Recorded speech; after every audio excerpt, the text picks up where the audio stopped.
Hi everybody, this is Jason with Vegas Hardbags, and today's installation video is going to cover our brand new kit for the Lowrider ST. It's a front only kit, and then we also have a rear kit. We're going to be doing both in this video.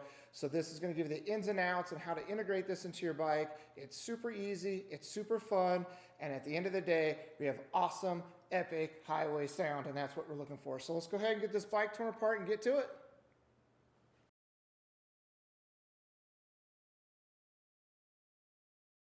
All right, gang, before we start any bike installation, this is our #1 thing to do. It's the smartest thing to do. We have a whole video on this later, but we always put our battery tenders on. So let's go ahead and get this guy going so we can get started. It's as easy as that, and I don't have to worry about anything. This battery's gonna be fully charged while I worked on it.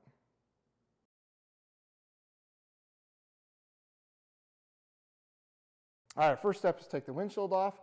We have 3 bolts here on the clutch side, and we have 3 bolts here on the brake side. So let's go ahead and take care of that. You want to be really careful on this windshield. These are aftermarket bolts. These aren't the factory ones. But these little washers right here, we want to be super, super careful of those, not to lose those. We don't want to over time. They act as a cushion so you don't crack your windshield. And we want to make sure that you get the right bolts back in here. Like I said, these are aftermarket bolts, so it's a little bit different. And you'll run into that here and there. But these bolts are different than the front fascia side of the fairing. So let's go ahead and get the rest of these bolts off.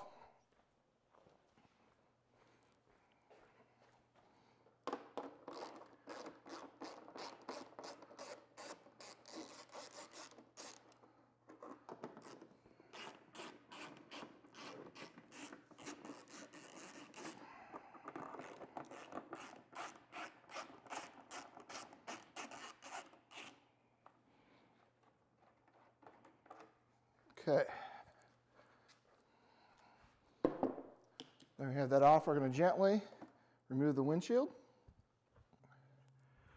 Okay, we're going to go ahead and now separate the inner fairing. We got 6 more bolts to take off on the front side of the fairing.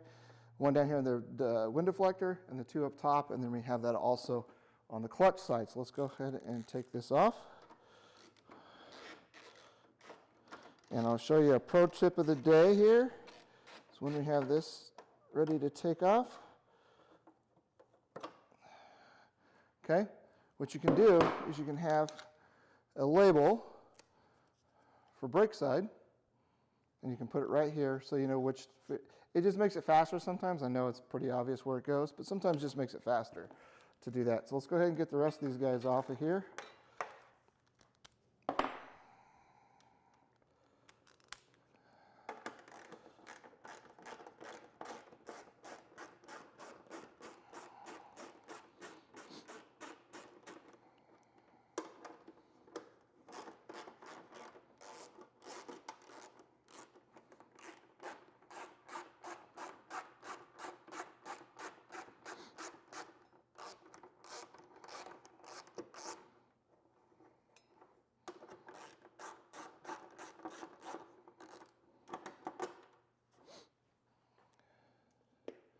Okay, now let's go over to the clutch side and get that done.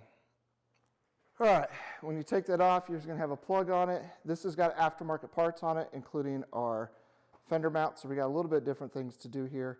But let's go ahead and pop. We have to get this harness our way and tuck it back in there. So let's go ahead and disconnect this. Like I said, you would have this. One plug's gray with disconnect from the factory, and the other one's gonna be black. Just kind of do a brake side tape again to the plug so you know, because we're going to pull these wires forward to take the whole fairing off, and I want to make sure that we do that. So I'm going to get these disconnected real quick and then we'll get on to the next step. Pro tip here for you guys, this has aftermarket lights. It doesn't have the disconnect like we talked about before. So if you run across this, if you buy a used bike or you've done your bike and lights and now you need to take this off, a lot of people just want to cut and go and then try to figure out where the wires go later and then struggle with it. So here's what you do. Because the factory wire here, or the aftermarket wire, is a yellow, black, and white on a connector, and then you have a blue with orange stripe, blue, and a black. So until I come back, and I'm going to make a disconnect for this because that's what we do here. But if I want to connect this back again later, because I need to take this off for some reason, I'm going to cut the wire at the butt connector on the factory side. This is my pro tip for you guys. That way, when I go to strip these back to reconnect, I know which color wire they go to because this is not factory. So I just want to give you kind of a pro tip of the day of that so you guys can make your life easier sometimes when you're doing these installations with aftermarket products in it. So now what we're going to want to do is we're going to pop these little wire keepers off on both sides so we can take this inner fairing off. Like I said before, you'll see on this side, I'll at least mark one of them so I know which side it goes on. Otherwise it will be backwards. So now the cabling that goes up front can be taken off. And I'm going to take this fairing stay bolts, there's 4 of them, to have this guy come off. I'll go ahead and zip these guys off of there. It's a good idea, even though this is aftermarket, for the factories, what I have found, especially for you guys out there that are doing hard wheelies and stuff. I don't recommend it. Can't guarantee the audio system amplifier is going to hold on to it. But you want blue Loctite when you put it back on. Is not a bad idea. Like when you purchased at your local hardware store, your Home Depots, any kind of Ace or auto parts store, like O'Reilly's or something like that. So we can go ahead and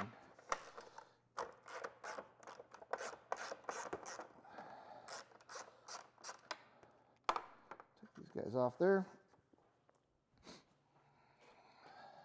Get the washers so I don't lose them.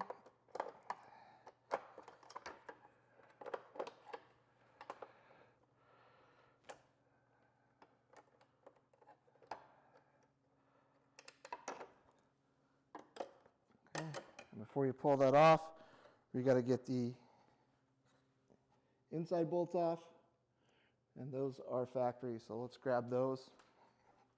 Where they're located is right here. All right, our last bolts we have to get on each side is the fairing stay that goes up to the crossbar by the tank. Once again, this is going to be slightly different because it is aftermarket hardware on here. Then your factory piece. But we've got these guys here. And then we've loosened that. Pick up that washer later. Now we should be able to just extract. All right, so now we can slide the whole fairing off. It's got these kind of keepers that allow that to hang on to the fairing when you put it on. So let me get this other side, make it a little bit easier so you guys see what's going on. So it kind of drops on. Slide that out, and that bracket stays inside there. And now we've extracted our inner fairing. And it's as easy as that.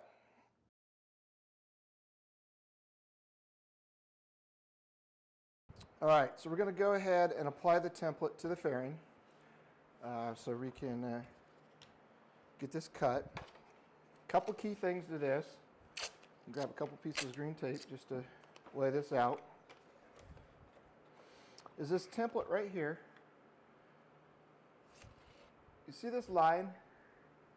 And then it kind of like 45s up, and then it flattens out up top here. We're going to line everything up on this bottom line, right to the edge of this point.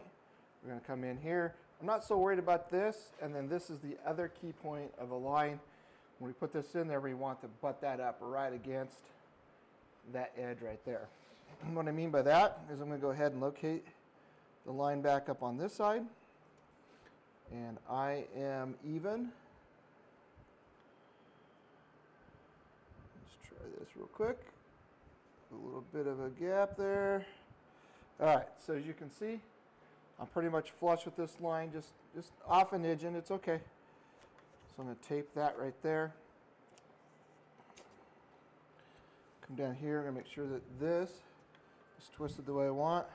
So this is off about 1/8 from that line. Tape that corner there. And then this edge back here, I want to make sure it's flush. So your fairing bends. So what I want to do with this is I want to make sure this edge is flush back up in here, and then I'm going to tape that. So it's kind of bending the template to match the fairing as well. Okay. So I basically now have that. I'm going to put a couple more pieces on here. I have this lined up, this template lined up where I want it.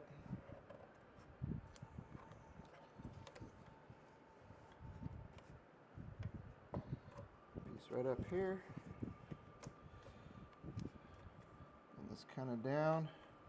It's going flat into there. It's right on this edge. Okay. Got a little bit, like an 1/8 inch right here, which is okay. It could be right there. It doesn't have to be perfect, but that's where we want it.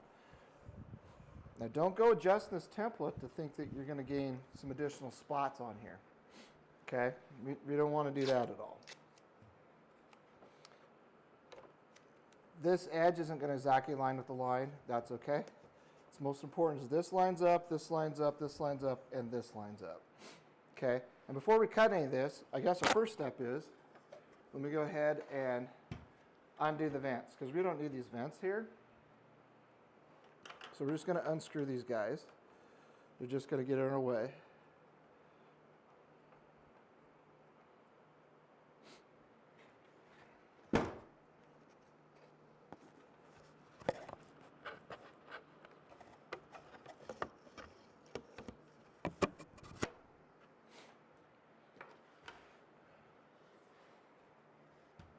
Okay, so our first step here is we got to get rid of these vents. There's going to be 3. I believe they're like T10s or T8s, one of the two. Torques, we're going to go ahead and unscrew the 3 of these amigos and get them out of the way. Otherwise, we're going to end up cutting. So this is going to be a delete of the vent. And in the bigger part of the fairing, we're going to show you how we're going to attach those as well.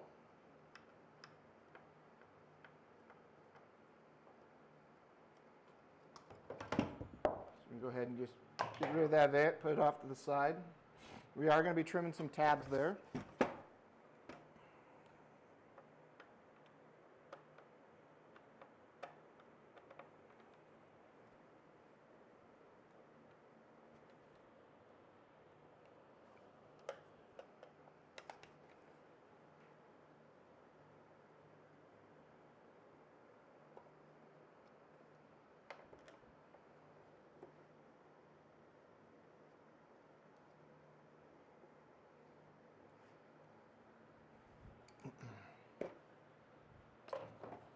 All right, so now we're able to put on our template.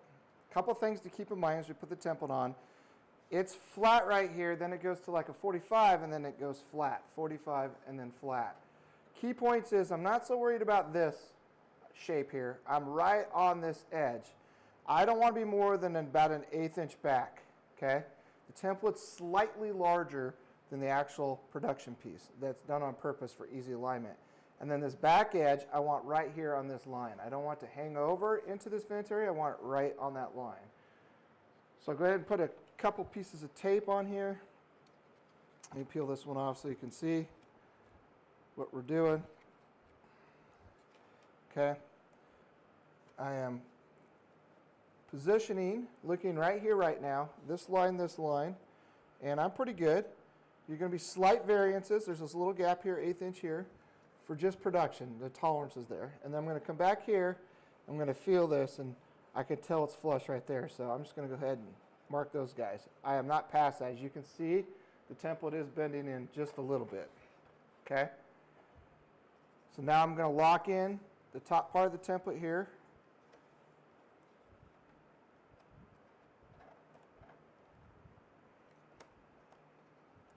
Readjust just a smidgen. And I see that this is lined up really good. Come here and check this. That's lined up. Lock this in place. Small gap, as you can see right here, but it's not past the 45. It doesn't go past that line. So there's a small little gap right there. Small one up here. This particular layout, I'm about 1/16 to that rolled edge. About an 1/8 there. I'm going to bend this guy in So it's flush like we talked about. So that's flush right there. I'm going to tack those all the way down. So the other way to look at this is if I grab the actual piece itself, the holes will line up where these holes are, right? So if you line it up, just to kind of give yourself a visual, you can see where that's going to lie. And this is going to lie right at that edge of the vent. Okay? It's going to lie right up towards the top. So with that being said, it's also going to concave. I wanted to kind of do this to show you guys how the template's a little bit larger. The hole is actually a little bit larger, a 1/4 inch larger than the actual piece. This is why, excuse me. That's because the next step is I want to ensure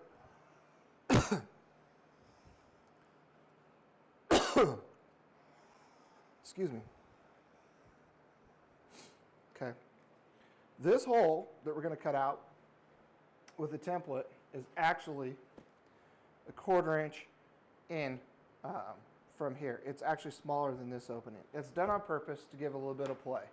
Okay. So I'm going to go ahead and mark this with our silver line, and then I'm going to come in. I'm going to mark each one of the cut holes so we can drill those out for our screws. This one's barely going to catch the edge of the screw, so it's just going to take a nip. Okay, once that's done, I'm going to carefully peel off the template. Don't rip the template, because if you rip the template and you need to put it back on for some reason, like you didn't cut it and need a new one, you can always flip it over. That'll work from one side to another because there's a left and right, but if you have to order another one from us, it's not very cheap to ship, right? Shipping's expensive. Your bare minimum $12, $13 plus the part itself, okay? So as you can see, this is now where we got to cut and we got to drill holes for this kit. I'm going to show you probably the most method that everybody has. I'm using a fine, thin scroll saw jigsaw blade.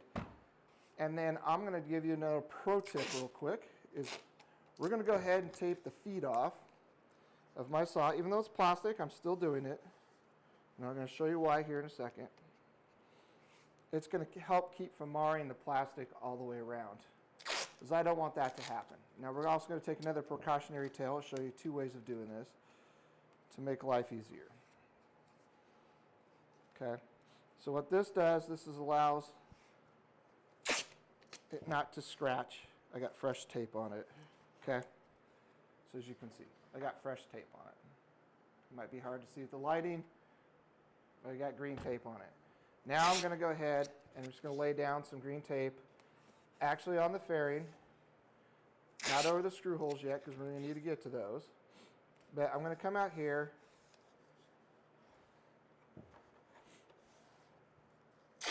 and I'm literally just going to put some rows of tape on here, so as the jigsaw is cutting, I won't have a chance to mar that surface. Okay, I want to make sure I keep that surface clean.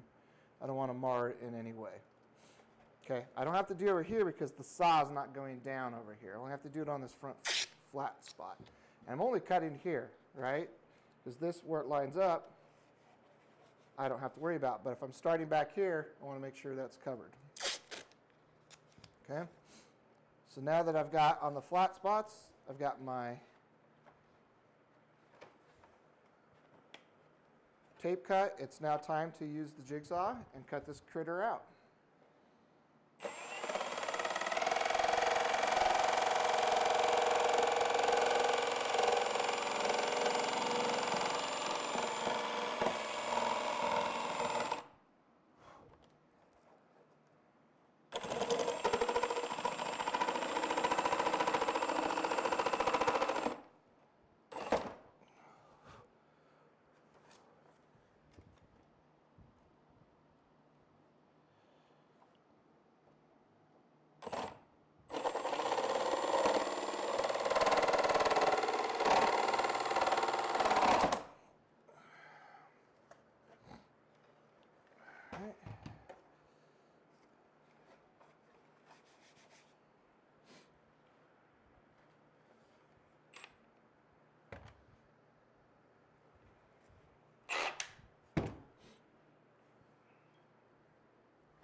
Okay, we're going to cut this out. We're going to use a little bit longer of a jigsaw blade this time than what we start here, because it's an uneven surface, so we really want to watch what we're doing. The longer blade allows us to lift the jigsaw up and down and do some different things with it to allow some room to cut it. So let's go ahead and cut this guy and see where we get.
All right, so as you've seen, we've now cut this piece out.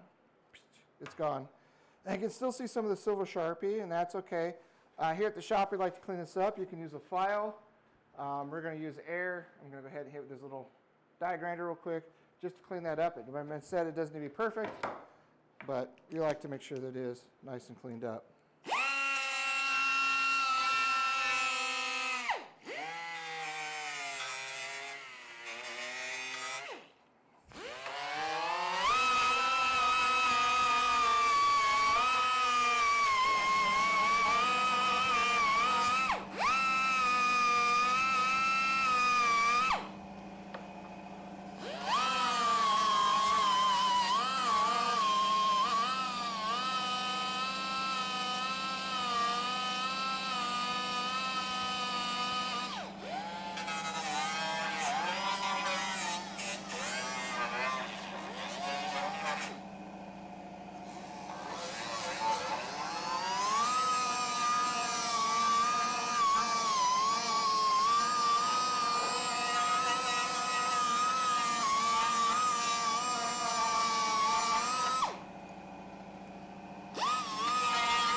Do the die grinder.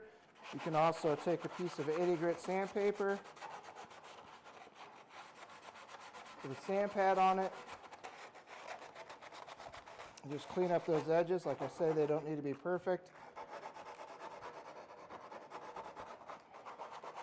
Okay, and you can actually just kind of hit the edge around that over so there's just no fur balls. Okay. That's going to be hidden behind the plastic piece is actually going to come about 1/4 of an inch over this hole. So we're good there. Okay. My next thing I want to do is I want to take my 5/32 drill bit and I want to now drill out all these holes in the center. It's really crucial that it's in the center. And you can give it a little ooga and to make it just a slight bit bigger if you need to. Okay. But we don't want to go so big. A little ooga dooga. Okay, but we want to. Okay. I'll peel this piece of tape off if you remember. We have a hole back here. And we have this little noggin, right? So there's a couple ways to do this. If you're really careful, you can take the drill bit. Because remember, it wasn't a slight hole.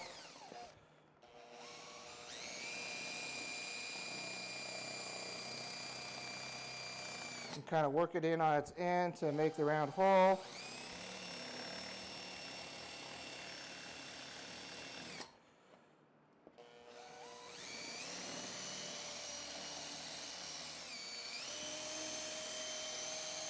Okay.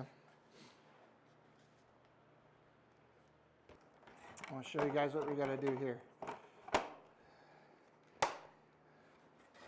You see on the actual ferrite itself, The screw hole goes right there. It's notched for around that piece.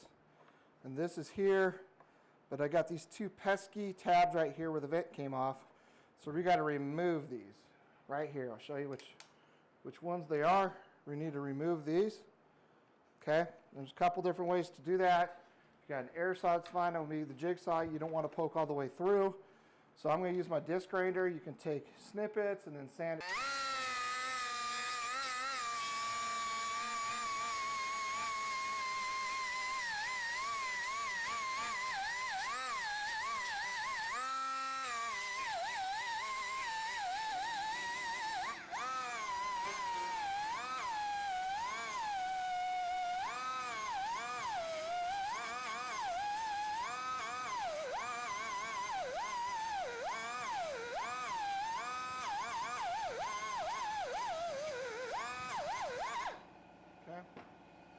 Okay, if you happen to have one of these handy tools, you can definitely use that as well. Let me show you that technique.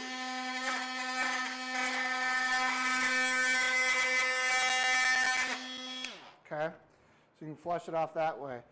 When you're cutting the template, if you're really good with this, you can actually use this to cut it too. There's several different ways you can cut it.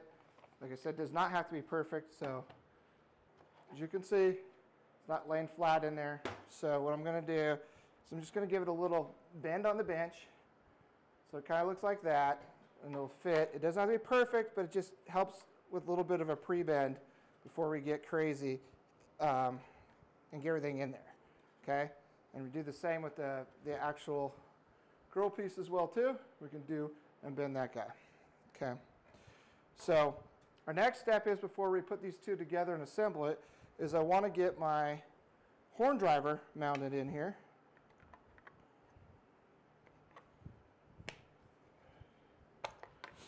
All right, so here's the piece. This would be the top of the piece. We're going to go ahead and put our horn driver in here. I'm going to slide in the hole, line up the inserts, and I'm going to press it into place. Okay, and then we're going to open up our hardware package here. Put this aside. We're going to open up our hardware package here, and it's going to be these guys right here, which mount the horn driver, which are the smaller M4s. These guys are for the amps. This is the smaller M4s. I need 4 of them. Okay. My Allen wrench, and then I'm just going to mount that down into the thread certs themselves. At this point, if you're going to think you're going to be really obnoxious on the bike or anything, you can definitely put some Loctite in here. Some blue Loctite, if that helps at all. We always suggest it if you want to. Do not use red. You'll never get it out. You'll probably strip the inserts. These are all stainless steel hardware, minus the inserts themselves. Okay, I'm evenly making sure they're nice and tight. All right, then our next task is to put our 6-inch driver here. This is a very great driver by Hertz. It's a great parking lot sound. The horn's going to give you the highway sound you're looking for. There's lots of different things and reasons why I did this, but the most part why I'm using these drivers, because they're great brands, is because of the shape of that driver. Okay, it's not only that it's a shallow depth, it's how this is concave. Because when it sits back here in the fairing, this piece right here rides right up against the outer shell. It's the only spot you can do it. So when you go put this driver in, number one thing is make sure you got the yummy silicone out of the driver. It seems to always bounce in the back of the drivers. We want to do that. We're going to line this guy up. Easiest way, this is top, this is bottom. Put that logo there because there's lots of holes too. And we're going to go ahead and we're going to mount that down using our stainless M4 and nylon nut with it. Okay, so it's got a nylon nut. So I'm going to go ahead and push this guy through the hole first.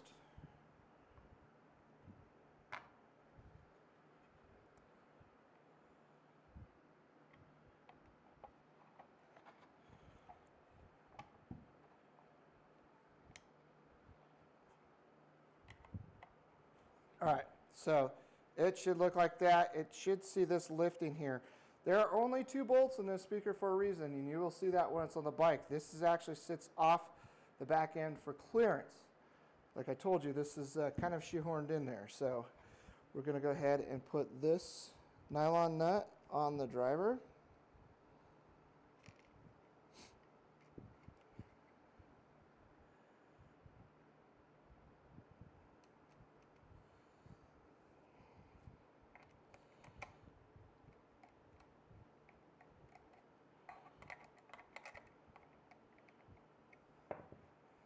This one started, and since they are nylon nuts, we are going to have to put a wrench on the other side, and that stops them from backing out.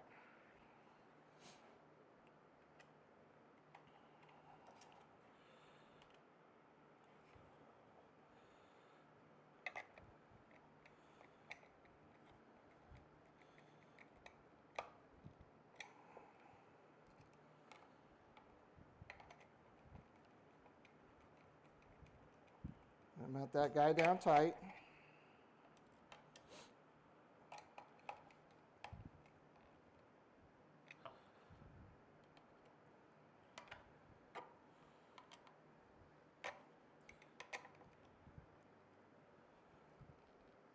Okay. So it's nice and tight. So now this piece, as you can see from the top, you see that driver's off. That's supposed to be like that. You'll see when we get to that next part.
see where it's got a nice big gap kind of around there. So the template is much larger and that's on purpose or easier to line up. One thing you'll fight when you're putting it on, you'll be all nervous, is this thing overlapping.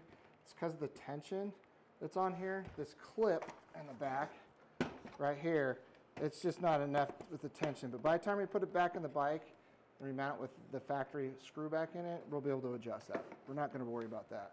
Now you can see how these bolts are protruding through and this plastic's sitting flush.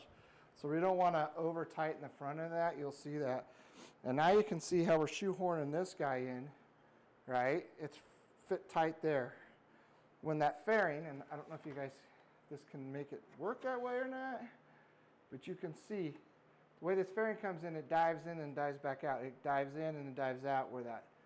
So this actually rests right on it. You can't do a large driver in there. And trust me, it's a really good speaker all by itself. I mean, it's very popular in the motorcycle culture for that driver.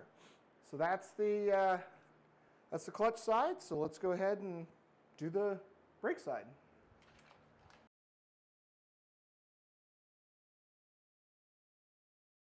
Okay, for this template, I want to make sure that we're aligning this correctly.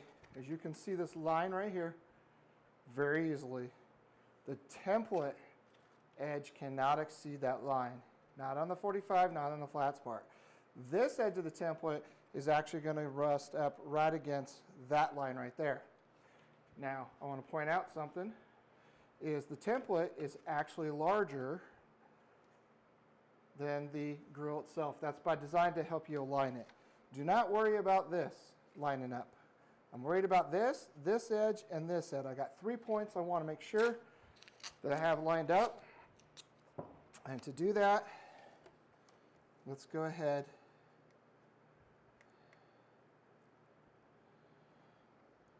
and bend. Okay? So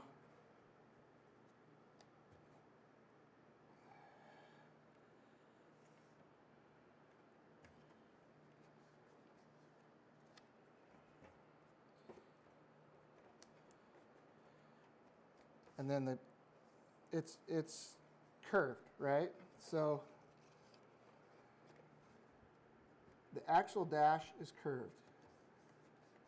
So I want to make sure this line is even all the way down with this guy.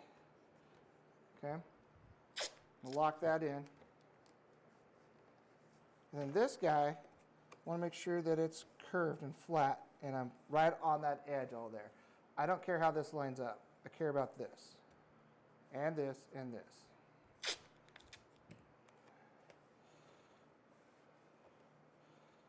Okay.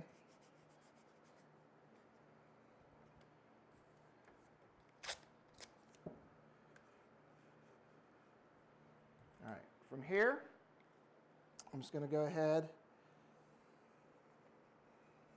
use a Sharpie or a pencil or whatever is convenient for you to use. I'm going to mark this hole, which is we're going to get to in a second, and come across this template. I'm going to mark all these holes. Okay. I'm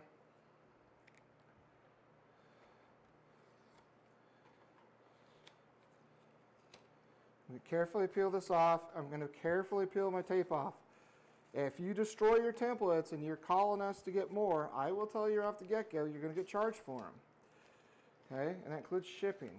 So be careful when you take that off. Okay, so now I have a great cut line, and I got my holes to drill, and this one isn't quite there. So there's a couple ways we're going to address that. We can take our drill bit and kind of notch it in. We can take a razor blade and cut that in. It's covered, so I'm not too concerned about it. I'll probably go ahead and drill that hole out just a little bit more because I don't care. It doesn't matter. You're not going to see it. But let's go ahead and cut this. A couple tricks I want to show you. Let's go ahead and use some sort of a tape, a green tape, a blue painter's tape, whatever. It works really well. And on the flat surface only, I want to go ahead and tape this off. And the reason why I want to do this is when I'm running my jigsaw or my air saw, the flatness of it, I don't want to scratch the areas that you see. okay? I just don't want to get into having to repair something or anything of that nature. I don't want to scratch any surface with that tool of it dragging a piece of plastic or whatever the case may be. So we're just cutting this part out right there. So go ahead and finish up this part right here. Okay, so now we're ready to cut this. Now there's several ways to cut this. You can use a jigsaw, which we're going to demonstrate here in a second for you guys. You can use an air saw. You can use one of these guys if you're used to using it, right? I am not as comfortable to do this, right? So my tool of choice will be an air saw, but I'm going to show you guys how to do it with the jigsaw. This cut line does not have to be perfect. It actually is bigger than the opening when it comes back a 1/4 inch to where this guy sits. So the cut actually sits back behind here. I did that on purpose so you guys didn't have to worry about aligning it. Okay, I've taped the bottom of my jigsaw plate down, and I'm going to go ahead and just jigsaw this real quick. My makeshift holder.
Okay, I'm going to show you a couple little tricks I did along the way to make your life easier.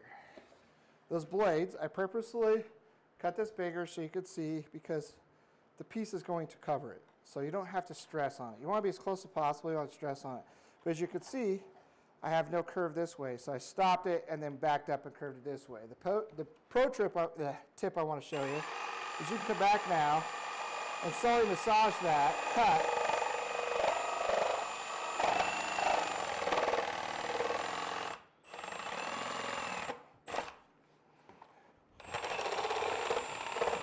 Until it releases in the thing. Same thing with this corner.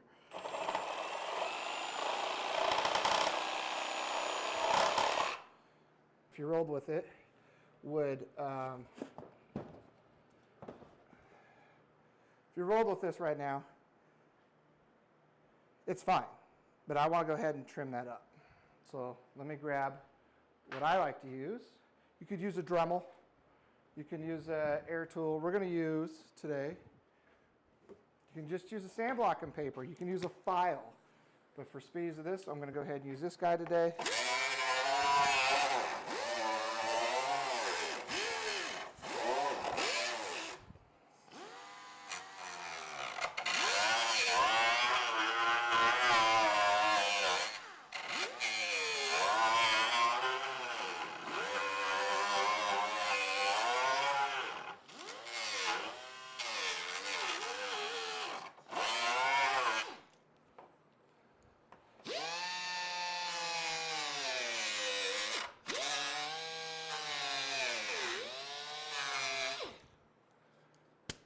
Smooth out that edge, get rid of any fur balls.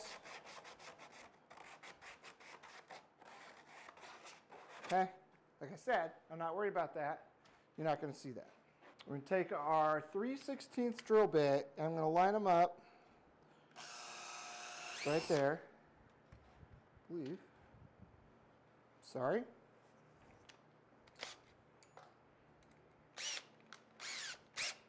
All right, our 3/16 drill bit. I'm going to go to each one of the holes, those marked by the template.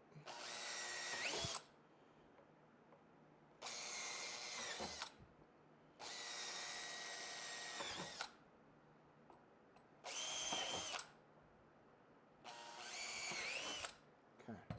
When we get to this guy, this partial one with our pin, I'm going to go ahead and drill that and then kind of carve that out to that edge.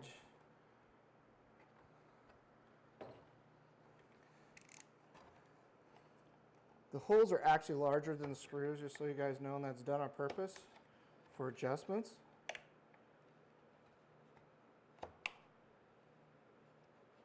Okay. I've carved that out a little bit so you can get to it. All right. Clear off our bench here. Our next step is to mount our base piece. Now, as you can tell, that fairing is curved. We've talked about this. So all I'm going to do is I'm just going to take my base piece, not this side with the nubs out where it's all rounded, that's where the driver goes, but this side where the actual screws go into, and I'm just going to kind of like basically preform it, just a smudging, right? So it kind of looks like that, okay? Make my life easier. We're going to mount that in. First thing we're going to do is make sure we take off all the goody little silicone candy and get rid of that. It always, for some reason, falls back there. Oh, there's several holes here, so if this is the top, okay? This is the top of the unit. I'm going to kind of line this up to me. It is going to go just slightly turned. I'm mounting these two holes. There's no other holes mounted. They're going to go in the larger ones, basically at the 2 o'clock, 4 o'clock position, okay? That being said, this is almost up and down. I then will take my hardware kit, my M4s with our nylon nut. These are all stainless, so keep that in mind. They're everything you put on the bike should be stainless, all right? So get you kind of where we're positioned at so you could see it before.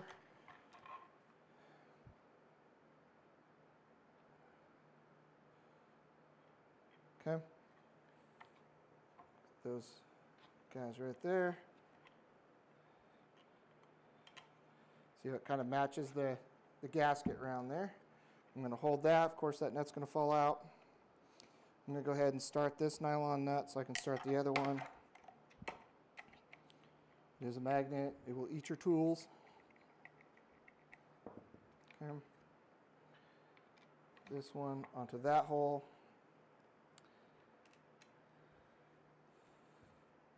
Start that guy as well.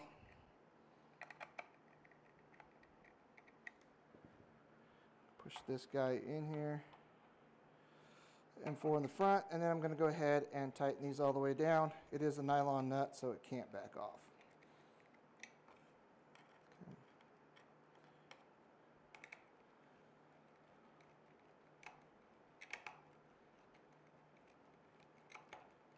Okay. As you can see,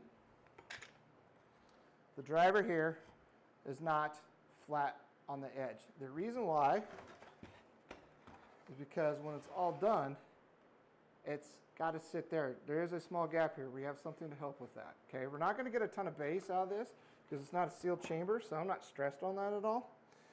So it's okay that's there. You can also notice this top nut aligns with that hole right there to make it easy place for that to go. So let's now put our Diamond Audio horn driver tweeter in here, and this is going to give us that highway sound. This is going to get us a repass a semi-truck on the freeway at 80 plus miles an hour, because I know you guys don't ever drive that fast. With my helmet on, I'm able to enjoy my music. You're only going to get that with a horn driver.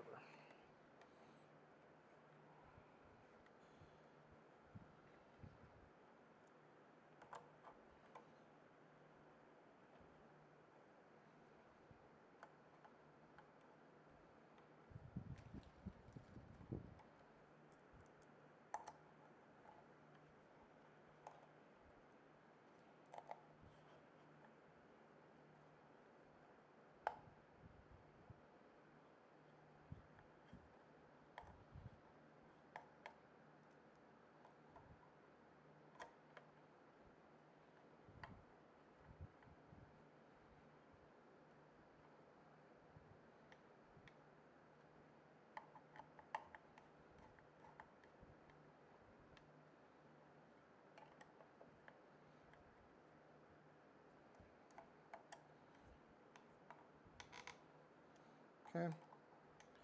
I have now evenly tightened that down. Now we're ready to assemble onto the fairing. Okay, we are now ready to attach our pieces together and make them whole on the fairing. I'm going to go ahead and start with these two corners first, kitty corner, not this one and not this one. These two guys right here. If I pull my plate back here, this little notch is the top. If you look at this piece right here, it allows that to go around the piece there. So it would be the top. I'm going to go ahead and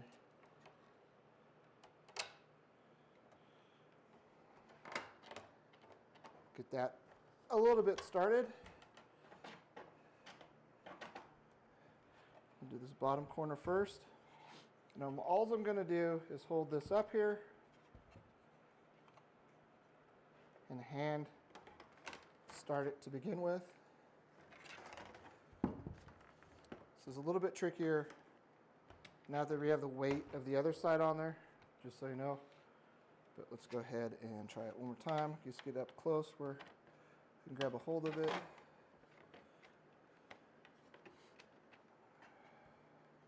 Actually, I'm going to start with this top one.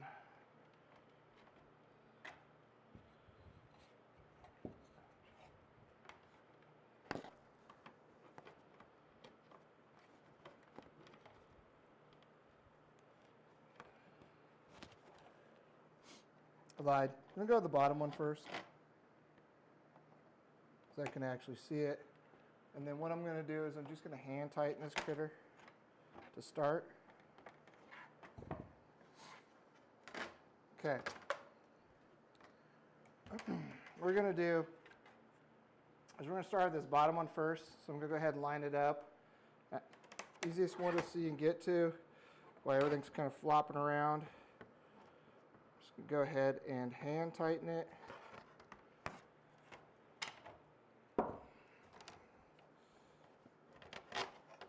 Okay, I'm going to do this bottom one. Okay, I'm going to do this bottom one first because I can actually visually see it. Get it started while everything's kind of really super loosey-goosey. Okay, and now I've hand started it. I'm going to grab this and give it a ugga-dugga, so it doesn't pop off on me. All right. Then I'm going to do this top one next. My ugga-dugga wasn't good enough. Okay. It's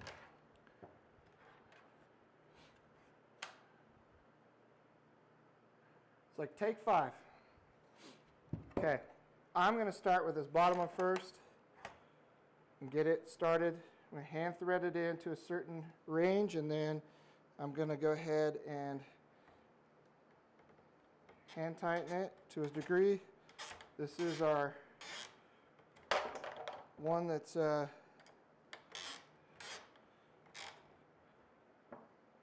that I got that out of the way, I can then bend that apart, and I'm going to do this top one next.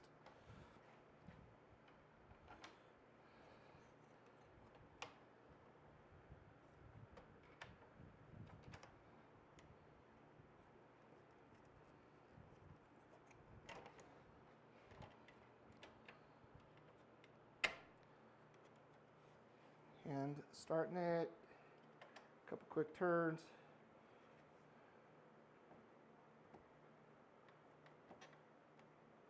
All right, now I got more hands. Now those are started. So I'm just going to go around and I'm going to start all of them and just get them kind of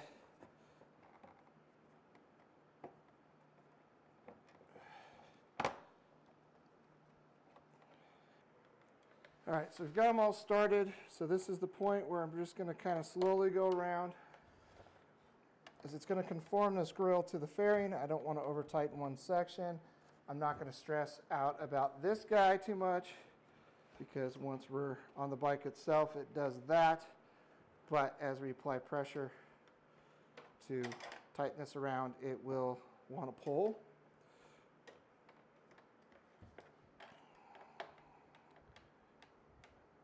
Okay, what I'm doing is I'm feeling on the back side of here to see if this is flush all around. So this corner's lifted, this is flat, flat, right? Obviously, it's not going to be right here because of the driver itself, okay? Because this sits right there, and that's okay. I want to make sure that these are somewhat flat all the way around, and that's what I'm tweaking and tuning and making happen. But a little bit all the way around. You can feel it tighten.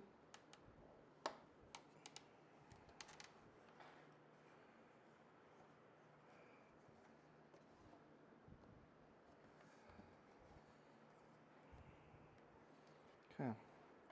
One last little bit around. Now this is the point, if you're nervous about anything, you can pull these out one at a time and Loctite them. So that's an option. I highly suggest it if you ride aggressively, let's just call it that.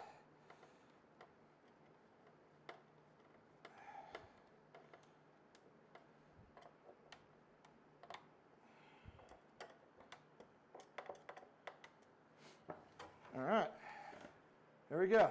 We got our speaker kit mounted in the fairing. At this point, you can take a driver, screw out one at a time, put a little blue Loctite on it if you want. That helps sometimes. It's not necessary, but it definitely will make sure these things don't back out on you. And we are nice and tight all the way around. As you can see, we talked before, the tempo goes all the way out here. It covers it. We got a nice even gap around, and that's what we're looking for. This is now ready to go back on the bike.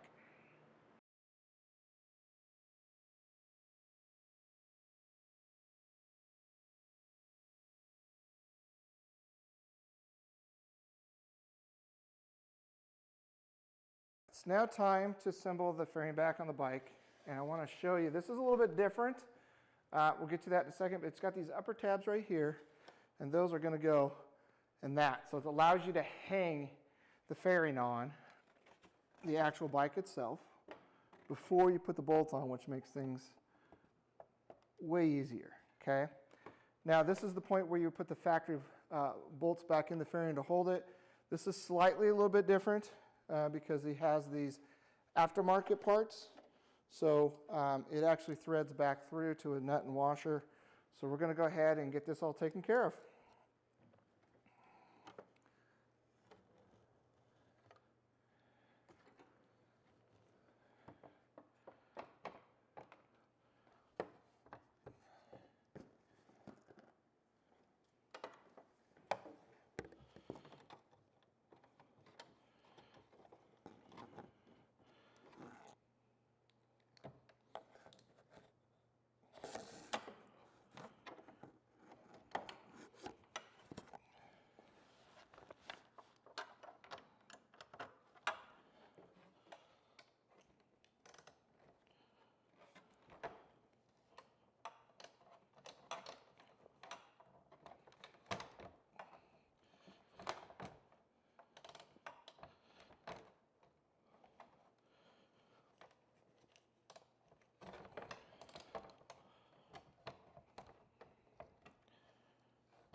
and we would just put the factory bolts in. Since this has got a different cosmetic bolt on it, it threads from the front, and then we just tighten this down from the back.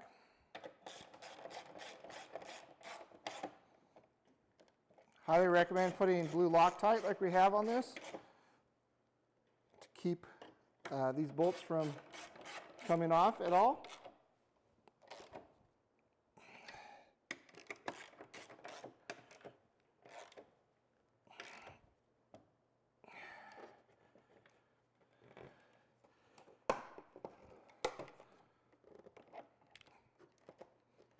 All right, so we have our fairing stay back on. We will get to these bolts later because we're going to have to pull the tank to do the power wire and get that buttoner. So let's move on to the next section.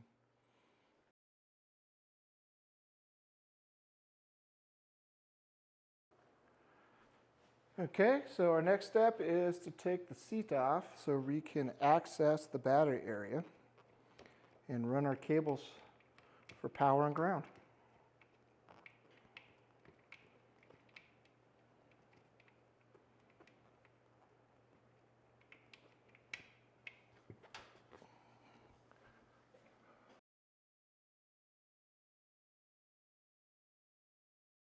So let's go ahead and take this tank off. First, we got to undo the bolt.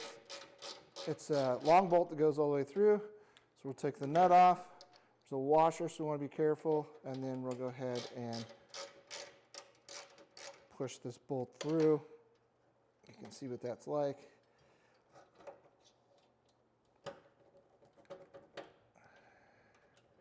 Okay, get the washer out there.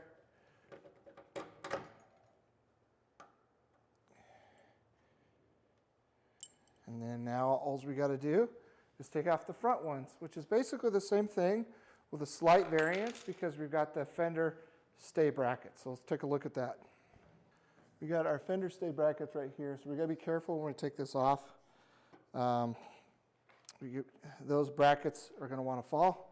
So let's get this side first. And I've already pre-loosened this for the video, but as you can see, we want to be able to take this off. So once you got loosened, I can undo the nut. It drops because I'm silly, and I take the bracket off. And then I'm able to pull out from the other side the bolt, just like I did the front, and I will need the tool to start it.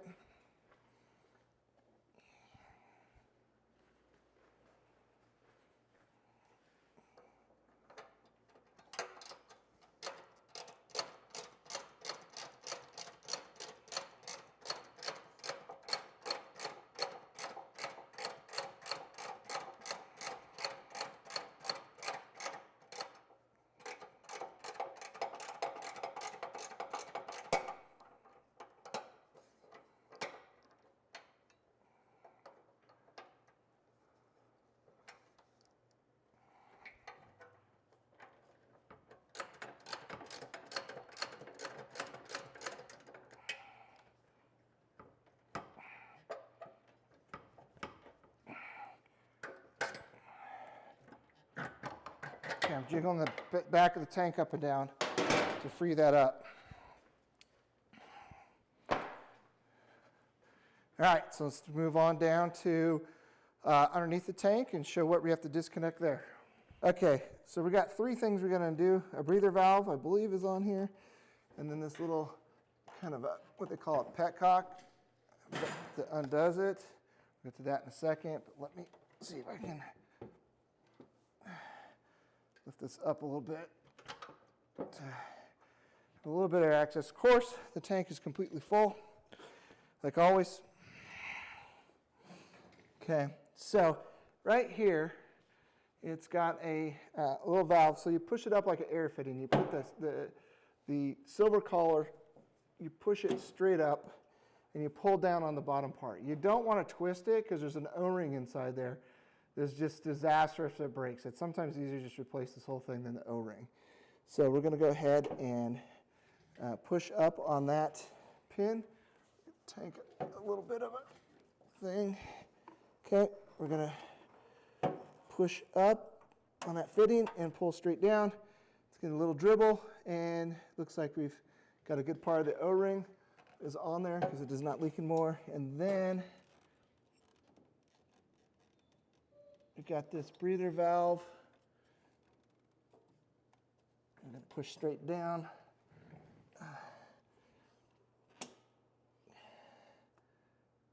Okay. And then we have one wire connection that we have to lift the tank up to get moved. So we'll do that next. So the trick to this little guy down here is if the tank's putting too much pressure backwards on it, you're not going to be able to push the pin down to release it. So let me go ahead and push the pin down to release it. Okay. And now we should be disconnected from the bike itself, and we can lift the tank up and off.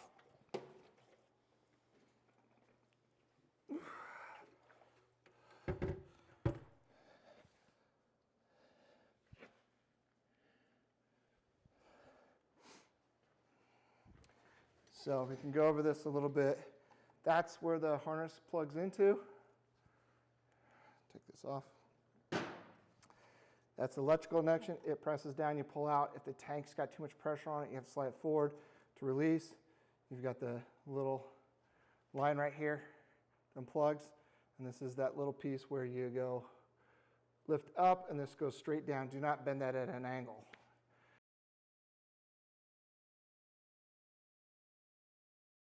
To get our cables from here through the front right there, and what we're going to do is we're going to put this zip tie.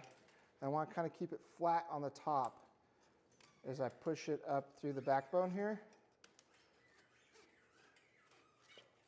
What I'm looking for is I can look down these holes. I want to be able to see the zip tie passing on the top part of that. It's going to be the easiest channel to get everything through. It'll block the camera here. All right, there we go. And then I can put my finger up in here, and I will fill that zip tie. Now you can just shove the wires through. The zip tie just makes things a lot easier to pull. If you need to get them, they're just local at Home Depot.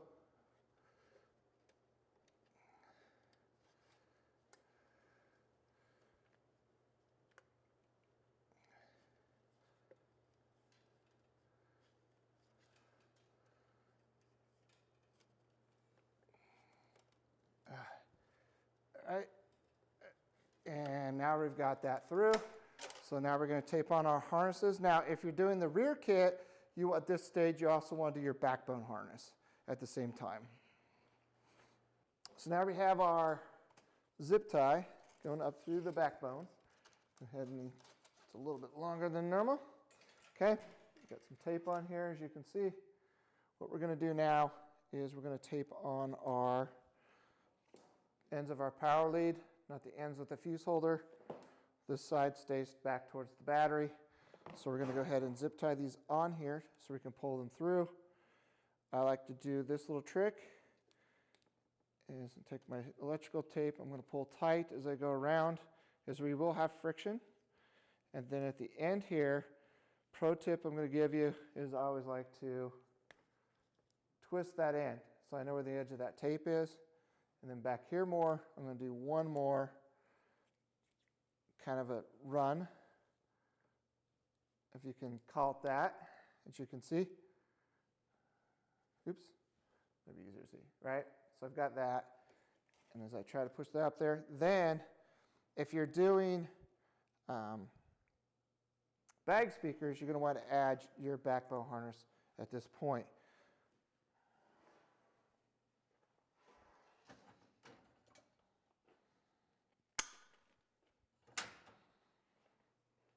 Okay, so how you would add the backbone harness is you would then put it right with the power wires, pull nice and tight, okay, and then once again I'm twisting so I know where the edge of that tape is so I can tape it off, and then I'm going to go ahead and do a secondary backup back here. Okay, I'm going to twist that as well.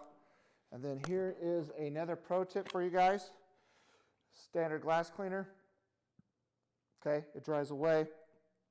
Get this as Costco, it's spray away, works great. What I'm going to do is I'm going to go ahead and get that cable lubed up. It will make it slide through whatever's happening much easier. I'm going to pull and push the cables as I pull them out.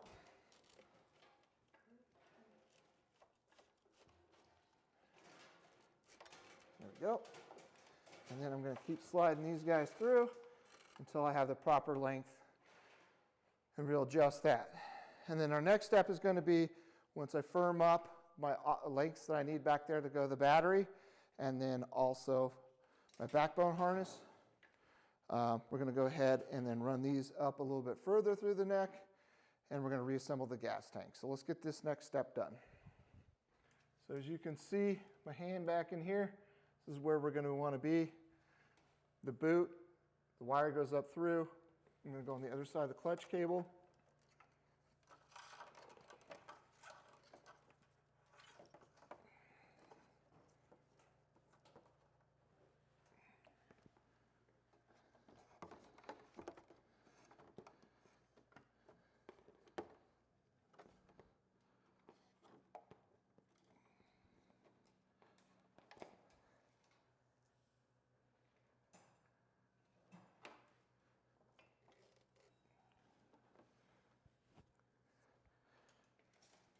All right, now I can push this boot back into position.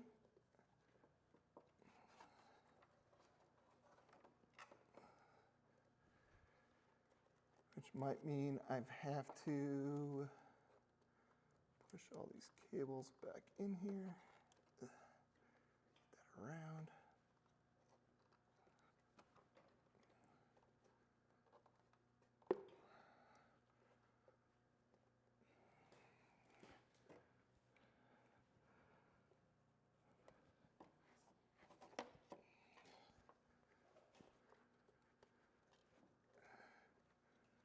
That up in there.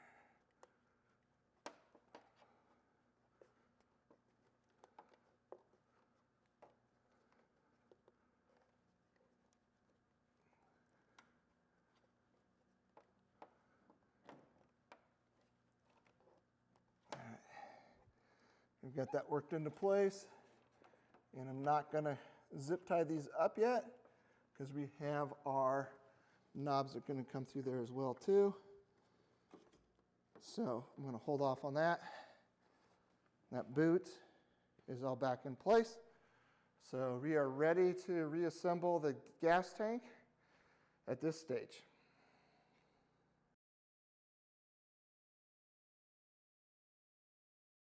And it's really important to do this step, in my opinion. What we're going to do is we're going to come in, we're going to drop the tank down here.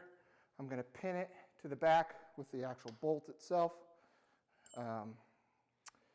Then we're going to allow that to lean up so we can get the wire connector, the tube, and the gas back on before we put this bolt in. Once again, this is much easier if you've already got your gas tank empty. This one unfortunately shows up full, so I have to deal with it. So let's go ahead and get this guy on here. These little plastic things suck. They really just want to fall off. There we go. So I have that around that hole. So now I'm going to go ahead and pin it. Jiggle it around to pin it, if I can. Okay, I'm going to loosely put this bolt and nut on just so it doesn't fall off. Cool. And this is now going to allow me to raise this up and down in order to get those connectors. So let's get those connectors on, and then we'll tie down the rest of this gas tank. All right, we're going to reinstall the 3 connections we make on the gas tank. Remember that the back of the gas tank, the pin is bolted in loosely to allow the tank to rotate up. Under the front of a tank here, you can't see it, but up underneath, I have wadded up a small blanket, a towel, or an old t-shirt. Can just get it up to give you enough room to work on this. Okay, first thing we're going to do is we're going to put the plug back in. Very important to make sure this is top side up, and as you plug it back in, you will hear a click-ing noise when it clicks. And that guy's plugged right back in. I always like to give it a small ooga-googa tug, make sure nothing's an issue right there. Our next piece is our breather valve. We're going to go ahead and push that into that piece all the way up. So it's nice and tight. And now we've got our fun and favorite piece here. What we want to do is we want to make sure that we have no burrs around this piece right here. Make sure it's smooth. If it's got burrs, you might take a embroidery cloth and clean it. We're going to slide the connector back up, and then we're going to push that back in. But before we do all that, we got to make sure that we come in nice and straight as possible. I know it's really kind of hard to see this and do this from down here. We want to go in straight as possible up into that. I think this is going to be our best view. But I also want to be able to have some sort of a, how do you say this, lubricant on this. I want to go ahead and do a little spit. Ooh, that looks really good, doesn't it? All right. We want to make sure that's lubed up a little bit. It makes it easier. So what we got to do, like I said, we want to make sure we're going nice and straight. Before we get up in that O-ring, we don't want to go crooked. And then we push that all the way in and pull it tight. If the O-ring goes, you will start seeing a little bit of gas come leaking out. And then you've got to replace that. We have a whole other video coming out with that sometime soon. I'm going to go ahead and make sure that that's nice and tight. It's there. It doesn't leak. We're ready to mount the front bolt back on our gas tank. We're going to come from the other side. We've got our fender stay bracket and our long bolt. I'll lift this guy up and line it up with the hole, and then push the bolt through.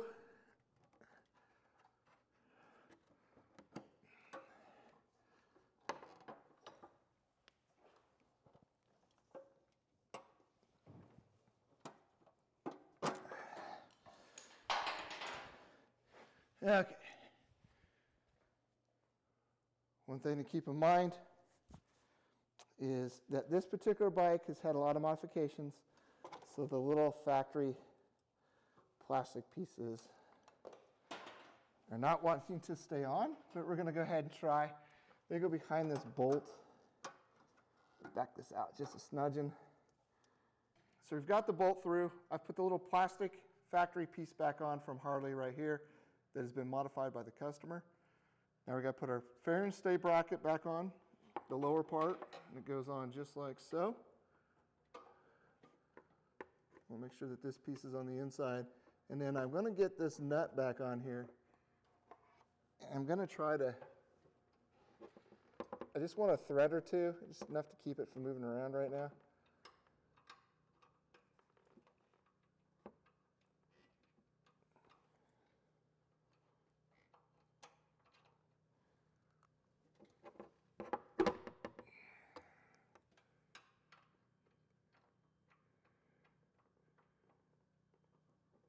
Okay, so I've got that on. I will tighten that last. I want to be able to mount the fairing stay brackets first back on before I tighten that bolt back there. I want to keep that loose so I can get everything put on the way it's supposed to. So this is a little bit different because of your factory, so just kind of put it back the way you're supposed to. Your factory bolt, this would just bolt right in. This one's got the aftermarket little lights, so I'm going to make sure that I got everything right here. The way it came off and put back on. Just through the hole.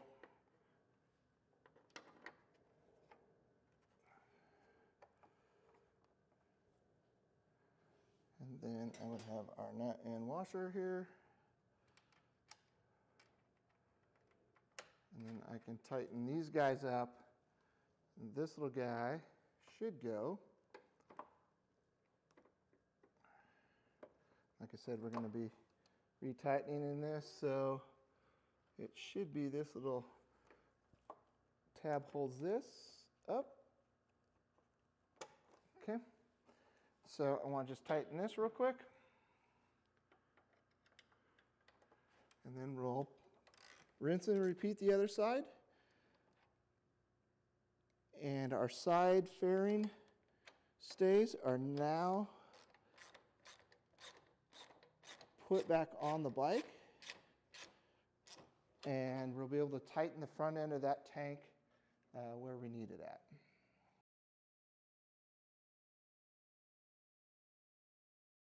Our next step is to get this piece off so we can mount our volume control knob. And how we're going to do this, this is an aftermarket bolt once again, so we're going to go ahead and take this guy off. The factory one will be a Torx or an Allen, one of the two. Okay. And then I'm going to take my Allen wrench and pop the second bolt off.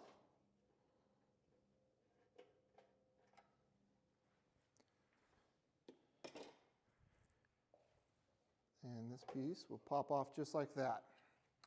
And then we're going to modify this badge piece. We're going to take it off. We've got a hole drill, and then we're going to mount our volume control knob and then reinstall this. So this is the piece on the top of the gas tank, and we're going to install our knob up into it. Okay, it comes out of the kit. So the first thing we got to do is we got to remove the badge. Easiest way to do is go ahead and heat it up. A heat gun works really well. Blow dryer if you got, anything you can. It just makes it a little bit easier. And some sort of a small pry tool to be able to get that glue releasing there.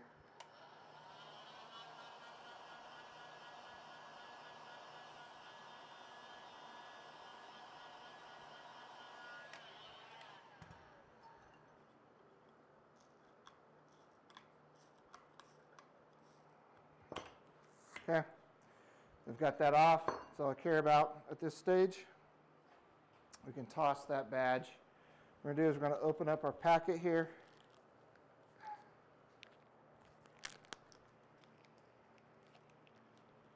And pull out our template, which is easier said than done. Okay, and we're going to lay that template fits inside there, so we want to just kind of showcase where that's at. And then we're going to mark it with our Sharpie. Now it says the 9/32. I get that. Not everybody has a 9/32 drill bit, so 5/16 works really well. Is our next piece that we're going to do. So I'm going to mark that.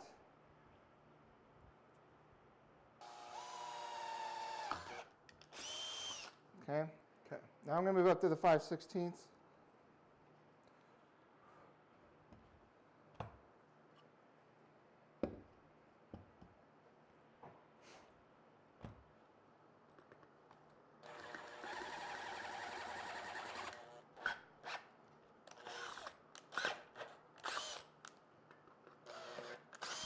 Okay, get rid of all the metal shavings. You can also use what they call is a deburr tool. So this is a Home Depot, and it kind of comes in and it will deburr that edge because we got to get rid of that little metal thing right there. So it sits flat and the bottom. What's called the deburr tool, or another option you can use is a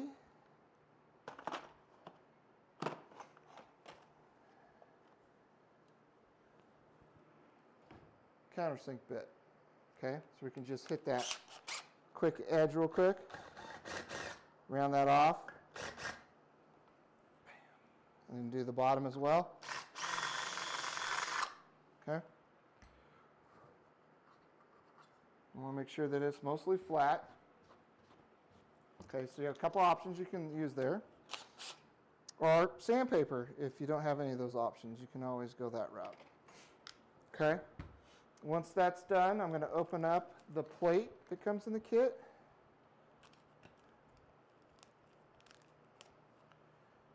Okay, and the plate's a little oversized on purpose, right? So it gives you a little bit of wiggle room in there. So we're going to go ahead and now mount our knob.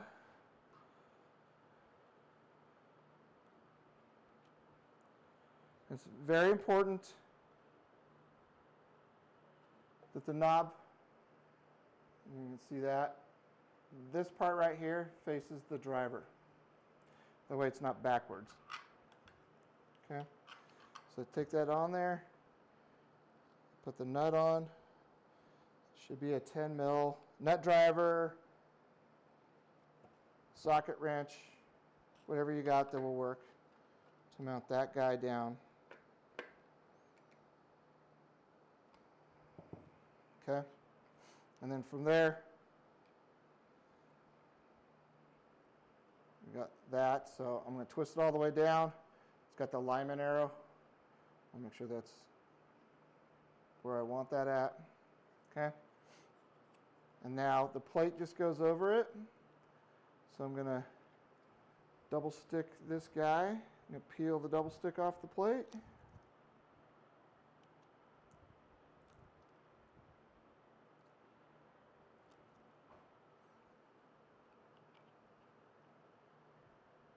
Line it up. Just like that. Make sure it's centered. Okay, and we've got our plate all ready to rock and roll. Let's go ahead and get this installed back on the bike. So now we're ready to install this back onto the tank.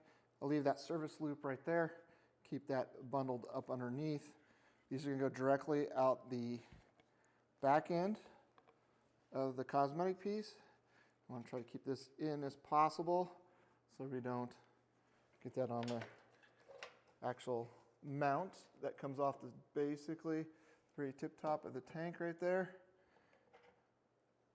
And we are now lined up. Minus the piece there. There we go.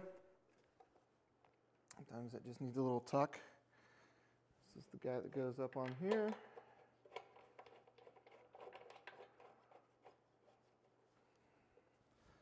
And then we have our back bolt.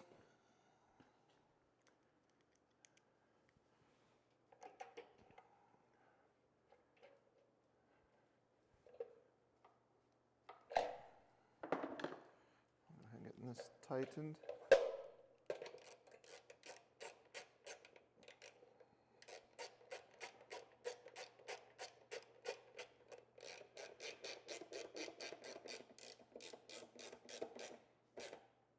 Cool. Now all we've got to do is get the cables from in the front of it up to the fairing stay. These guys through up here. These are the rest of the harness from the tank. I'm going to slide that through to the fairing stay itself. And that's the last one right there. And I want to leave a little bit of slack there. And we're going to go ahead and wire tie these guys so it doesn't move on us.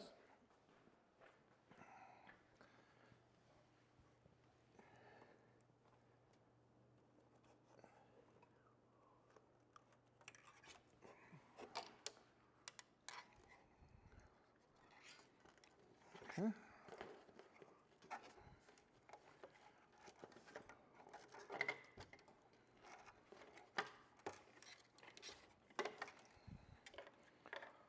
All right, we're going to take 4. All right, so what we want to do is take the rest of this harness, and I want to go behind this clutch cable. Do them one at a time here, make life easy. Kind of go behind there.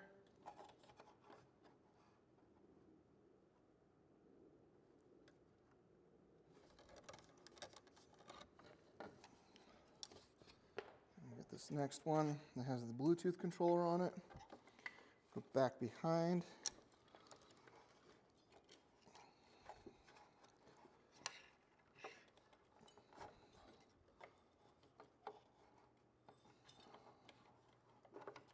Okay.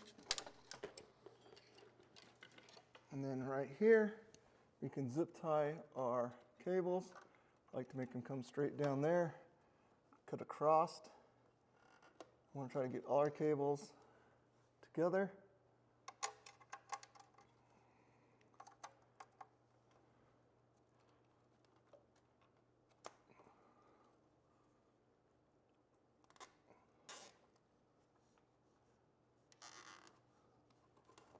Okay. And then we have one more cable that we're going to go ahead and tie these two up front, which I'll show you when we move to a different position on the camera. And then we're going to flush cut this cable tie wire right here.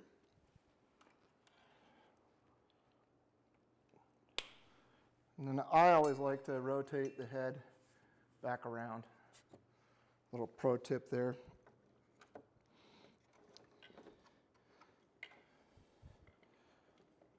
And we shall cruise up to the front.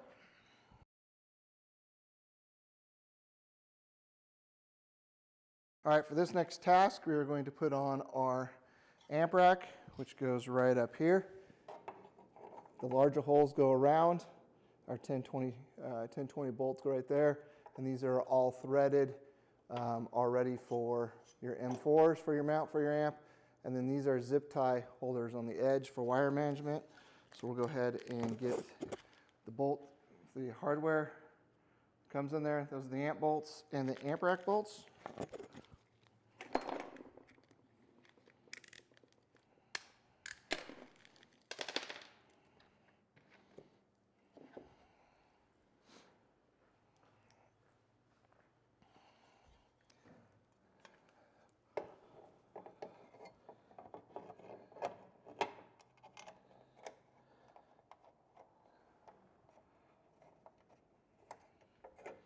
And these are just going to thread right up into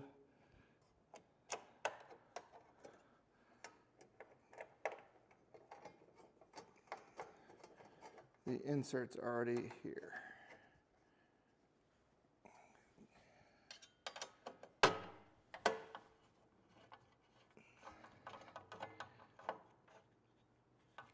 And give another ugga-dugga. Amplifier rack is securely on there. Not going to have any issues with it. And then we're going to take our amplifier. We're going to mount it next.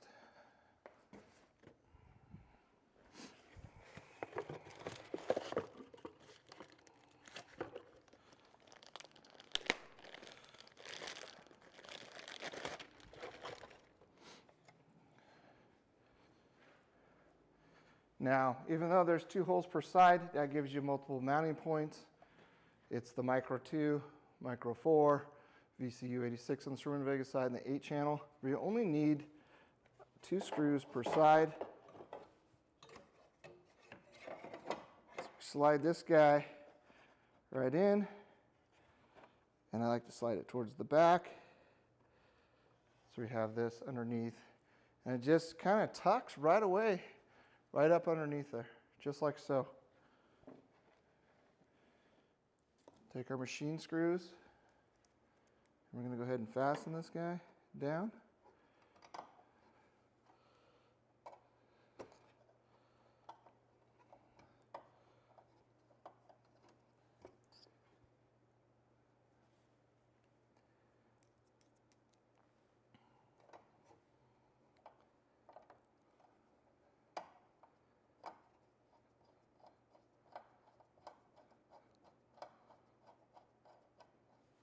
Sorry. All right, so we want to try to keep about a 1/4 inch gap from the amp back from the edge of that plate. Just make sure we have enough clearance.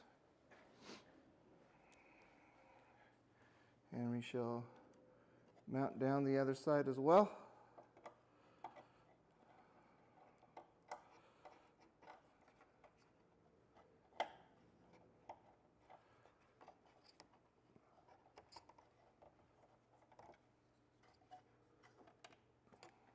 For some reason, if it's not quite lining up, you can loosen this guy just so it can slide just a nudging. There we go.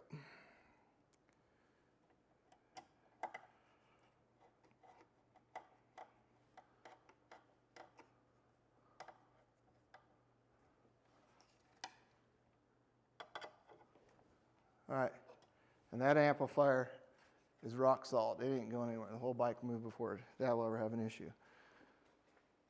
And then the last thing we got to do is just make our connections. Okay, it's time to install the amplifier. First thing we want to do is kind of separate our wires. This goes to the brake side. This is the turn signal. This comes across here. Plugs back into that hole right there. We lose that hole because of, so we're going to zip tie this up later. And then we have our actual headlight wire right here. We're just going to kind of tuck that out of the way real quick. And then we have our signal wires, our Bluetooth control, and that goes, the orange wire goes to the headlight. So this is signal. So what we're going to do is we're going to kind of come along here, and the way to look at it is I want this to all kind of sit up inside there like that. We want this to loop around on both sides. We go to the input, we're going to go to the front input. If you're doing just the fairing, it only needs 2 channels of input. If you're doing one of the other ones, it's still going to be channels front or 1 and 2. That plugs in. We do not have to worry about any of the gain settings because they're already taken care of by us before it leaves. So you can get the maximum amount of sound. This is the Bluetooth controller. That's going to come down around. And then of this piece, we have these wires right here. They're going to go to our amplifier. So they're going to go on top of the amplifier, and they're going to slide back behind it. We'll get to those in a bit. And then this single orange wire goes down to the headlight. So we'll just dump that right back down there. And so we're going to want these cables to end up being basically like this. We want them to be able to maneuver in there. Okay? The way we're going to do that is we're going to run a zip tie off of this little guy right here. We've already plugged in. And we will set this bottom one first. Okay, I want to try to keep the bulkier stuff away. We want this to be flat so the headlight can go up and around it.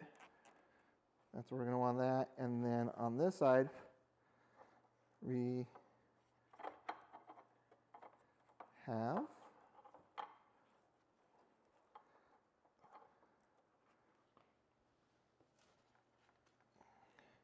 wire management over here. We can go to that slit on the outside, and we can wire management this guy right to the amp rack. Okay. I'll make sure that these, that's fine. They're going to stay flat right there. And then this Bluetooth, if you're doing just the fairing only, it can just mount right here on the actual edge of the amp rack. If you're doing the 6-channel or 8-channel version, it can easily mount right underneath. And it's got a double stick, so we can double stick that on the bottom of that amp rack. So we're dialed in. We don't have to worry about that anymore. Okay. So, oops. Get the whole sticker off, probably be smart. And we also want to make sure that we're not butted up on that screw. That's not coming off. Okay.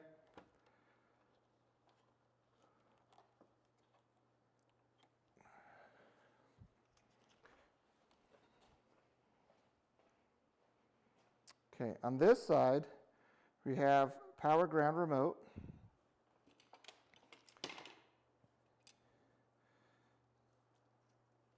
That's these cables right here. The remote turns on the amplifier, even though the power is there from the power ground. I'm going to go ahead and get that. It's the middle connector. Get that tightened down. Okay, and these wires are coming from the top of the amplifier. It comes from the back side. Now, the power wire, we want to do the same thing that we did last time. I want this to go at the other side, and it's going to come up like this and then rotate into this. So we're going to go ahead and wire management this guy. I'm going to trim these back a little bit. I think we can shrink that up some. I'm going to do the ground first, which is the outside edge. So I'm going to split that wire off, and then I'm going to split this wire as well. I'm going to tie these two together. Easiest way to do that is separate the wire just like that. Toss this little guy in there. I'm going to twist it just like so. And then I'm going to add my ferrule. So each one of these will come with a black and a red ferrule.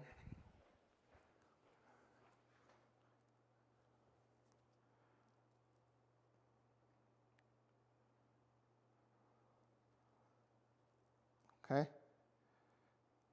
And that allows us to make a good connection. Now, if you have a ferrule crimper, it's great to crimp it. If you're not, I completely understand you don't have that, so the actual amplifier will make that crimp.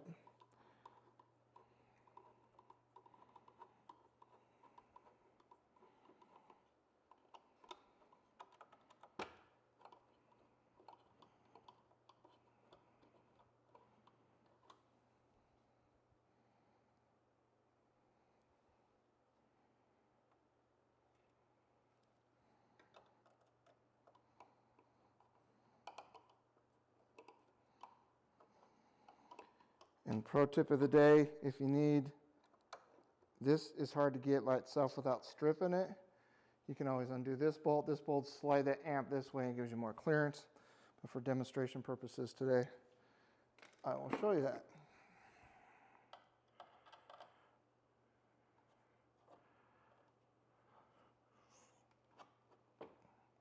So I can just keep that up there just like that, and that allows me access to really tighten that guy down really good. Okay. And then my positive lead, it goes to my battery. Now, we haven't connected the battery yet. We save that to last so we don't snap any fuses.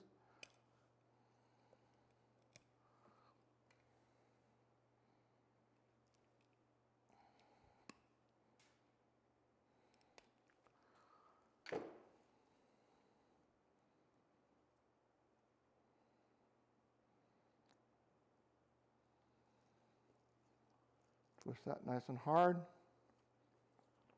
Slide the ferrule on.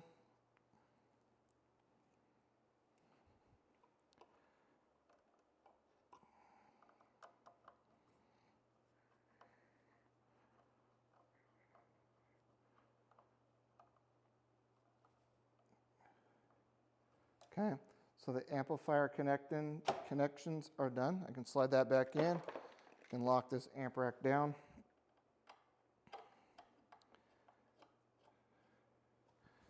Okay, so these wires are going to go up to here.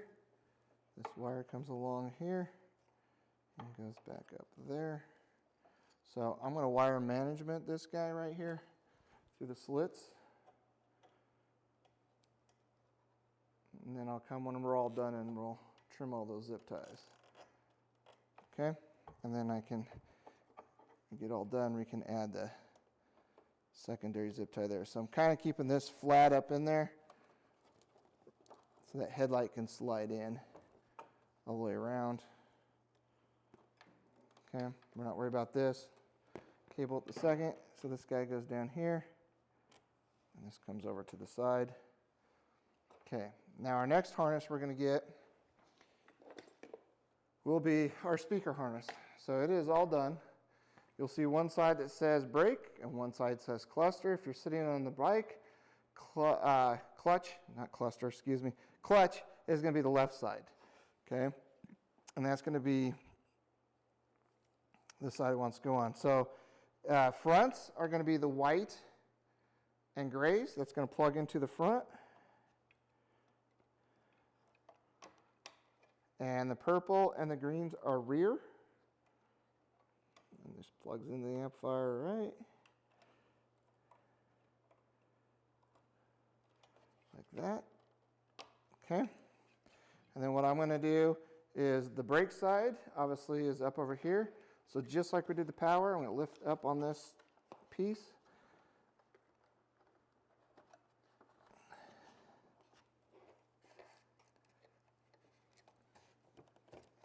Okay.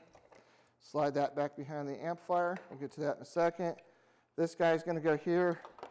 I like my piece to sit right there. So we're going to take out the alcohol wipes. We're going to clean both areas of the bike where that sticks, just to make sure we don't have dirt and that sticks really good. So we're going to get that side. And then we have the other side.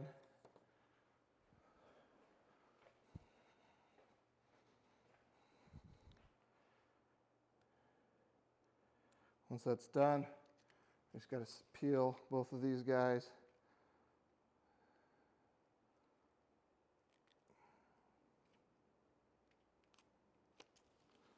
I'm going to press this up here, just like so. This connector here goes down to the horn driver, and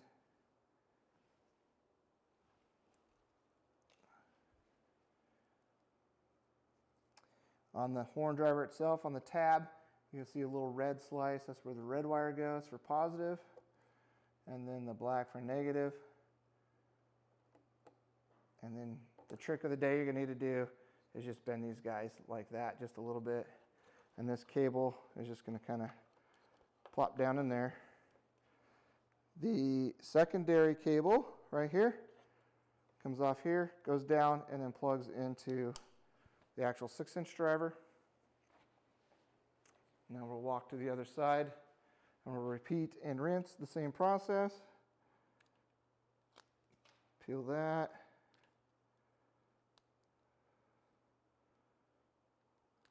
Peel that. Mount that guy right there. This comes around here like this. Then click on the speaker, 6-inch, and the red one is on this side for the actual horn driver. Okay, bend those because they're going to get that way anyways.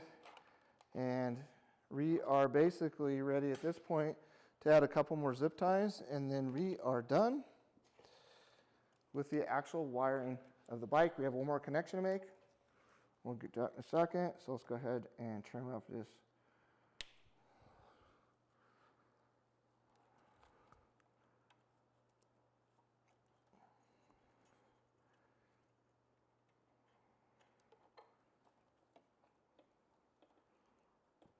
Secure this wire.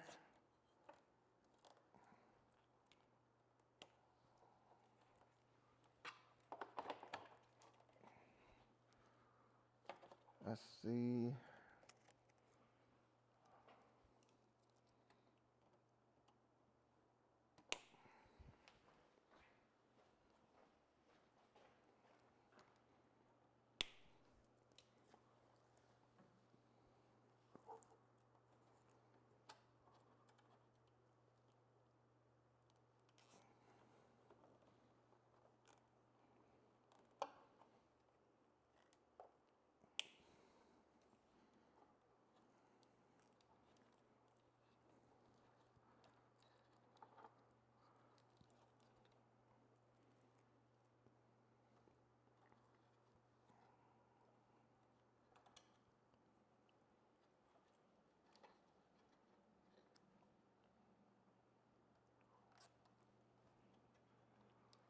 And I don't want to put tension on these cables, so I want them to be freely. So we just do that there. This additional fuse holder and that power wire.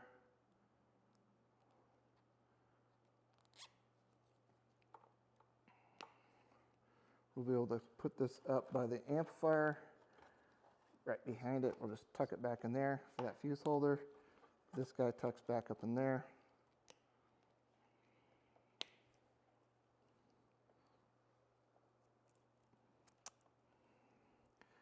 Kind of hold this out of the way. I'm getting a bigger zip tie. Remember those kind of hooky thing that holds the fairing on? When we set it on there, we want to make sure that our wires are around that, by that, whatever we can do. And there's actually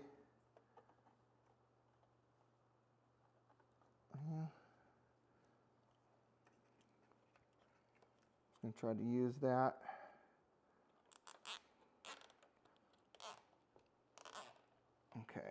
Here we go.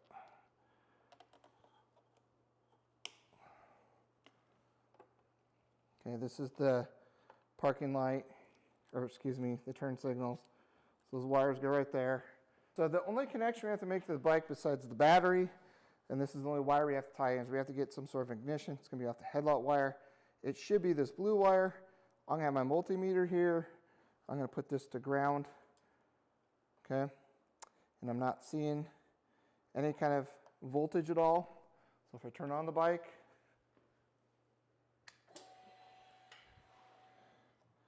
we should see 12 volts. So that's going to be the ignition wire that we need to turn on to allow the stereo to turn on to know that we're there. So that's how you can verify that.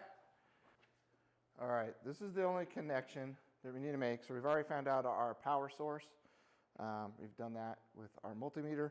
So in the kit will come this soldering band with a heat shrink automatically and a sealer to it. So you can cut this wire, put this side twisted together that side, and then put the band in there and use your heat gun, and that melts the solder into it. For you guys that don't want to,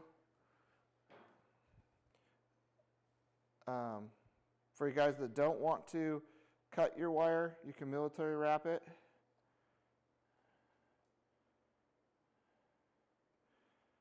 And the way that works, for you guys that don't want to cut your wire, you can military wrap it. Let me show you that real quick. So you have an option there. So I'm going to spread that wire open with some sort of a flat tool. I'm going to twist the end of the orange cable that comes through that's marked headlight. Push it through the hole, squish the wire, and then I'm going to tightly wind this wire around.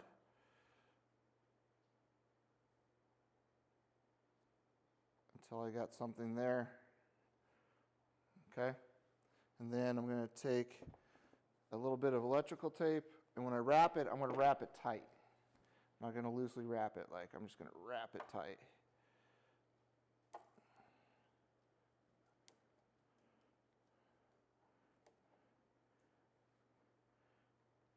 And for extra good measure, I am then going to take a small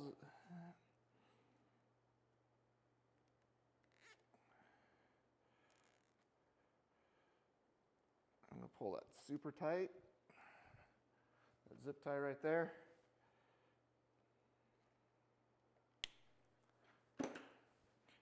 And then, as you can see, it ain't going anywhere. Then you can tape up the whole piece if you want for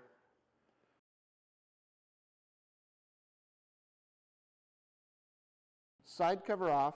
This has an aftermarket part on it. So yours is going to look a little different. And then your factory bolts down below.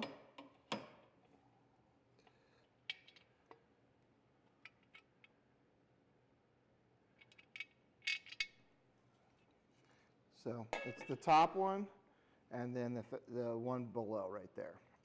First, we're going to undo the negative terminal.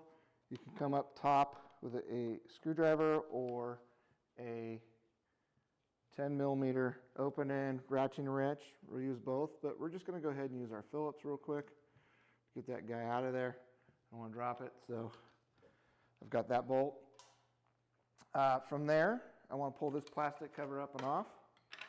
There's a little tab that it mounts on, so it's just so you have that there. Now we got this plastic piece that we need to slide up out of the way. So one of the first things we're going to do here is we're going to undo these harness cables right here, just to get them out of my way. A couple ways to do it. You can actually unplug it, or if you have a panel popper, which I suggest, you can pop it off that cover so we can slide them out of the way.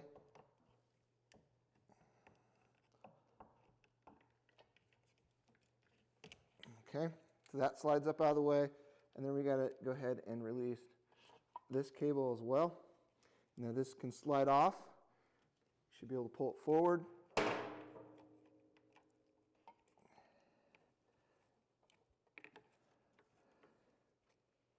ahead and unplug it first.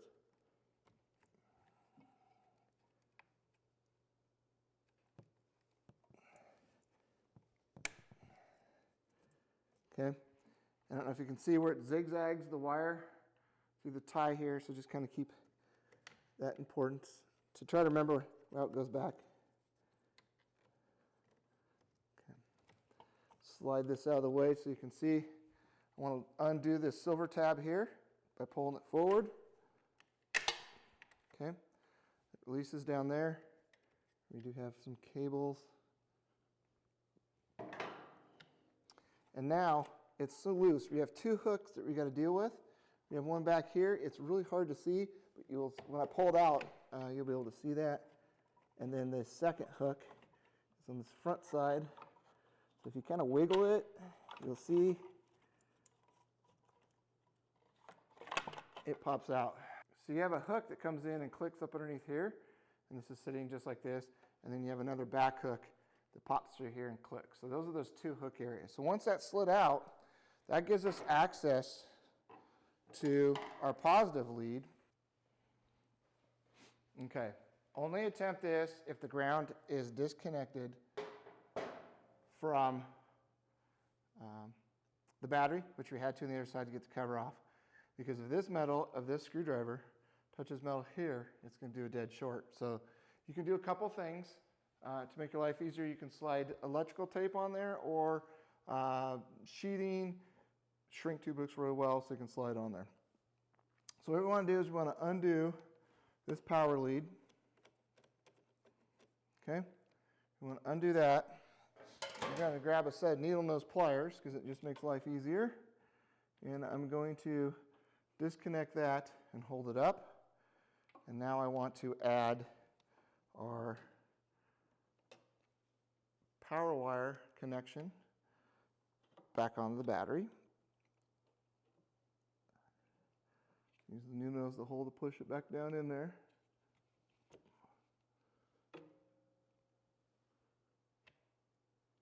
Okay, as you can see that. Now I can reattach the positive lead here.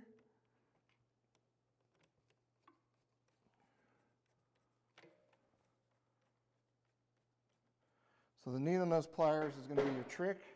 It will make your life easier, help you hold that. And now my final tighten, this wire is going to want to twist. I want it to stay straight. So I am going to put it in there to hold it. Get my fat fingers out of the way so you can see it. There we go. And we got another ooga dooga. And you can see that is now tightened down in there. So before we put the cover back on the battery and go to the other side, we got to do something with this fuse holder and the wire so it stays out of the way. I want to put it behind this bracket, so let's take this off. Okay, so now we got to get this fuse holder tight here. We don't want it to get into the shock, so here's what we're going to do. We're going to take off this 10mm bolt right there.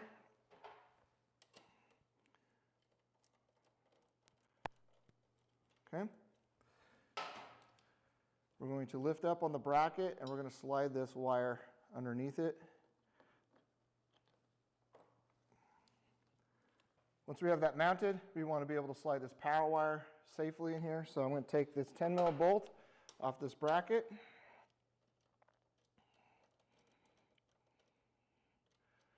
Okay, once I have that off the bracket, I'm going to lift the bracket up slightly. You guys can see that. Slide that in. It's almost like dental floss. Put our bolt back in, and we'll do our final tightening of that guy.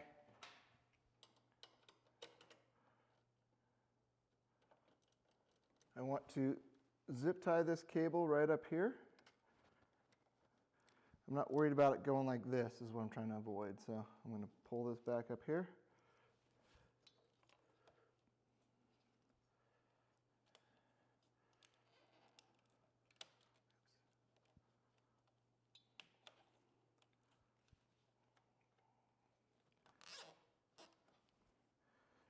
Right, so we're going to basically zip tie this part right there. I'm going to tuck this up under and run a zip tie right here.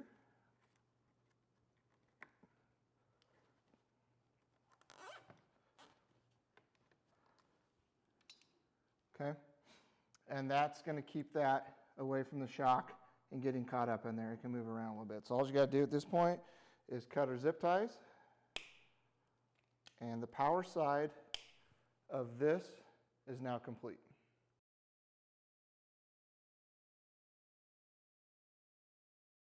We're going to mount these guys right here. There's the 2 blank plates. As you can see, we already got one mounted and drying right here. Unfortunately, we can't use a mechanical fastener. There's nothing to do that to.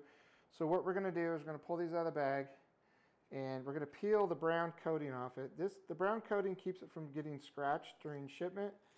So we're just going to go ahead and peel that brown paper off the vent covers.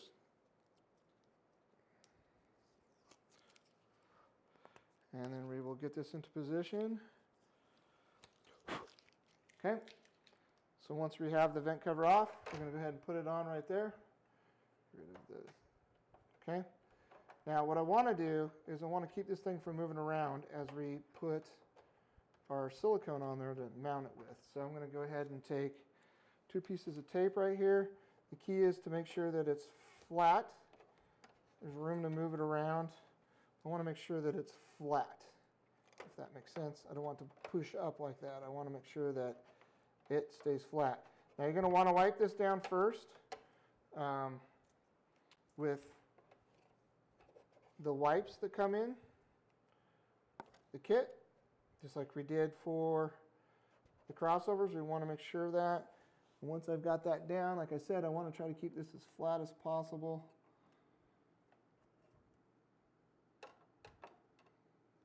Tell I've got silicone all over my hands, so we're going to start right there.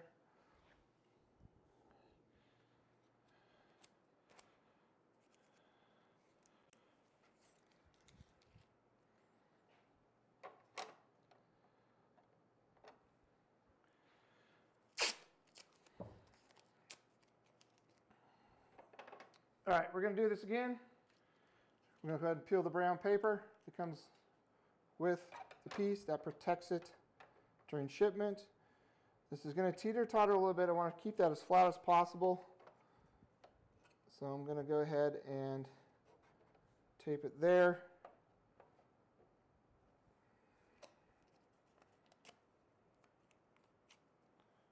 And I'm going to tape it right there. So now that I've got it taped into place, try and keep it as flat as possible is where I want to do it. I'm going to go ahead and take my GE silicone tube. They make a smaller tube. You can find these guys in any of the big box hardware stores. And I'm going to go ahead and put this around the edge here to mount this. And that's what I'm going to use to mount. A cool trick to do no matter what. Okay, got my paper towel, I got my finger. Usually I wear a glove, but I'm going to show you not. I am going to take glass cleaner, or you like the spray way, and I'm going to get it all over my fingers, right there in hand. And the silicone, as I spread it, will not stick to my finger. Easily wipes it off, doesn't drag. Or anything else that does not dragging. I'm going to smooth this out the best I can.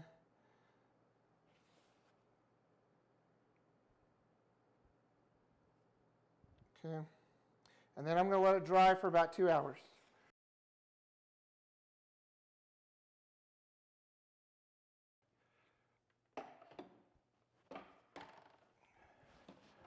Click our headlight back on.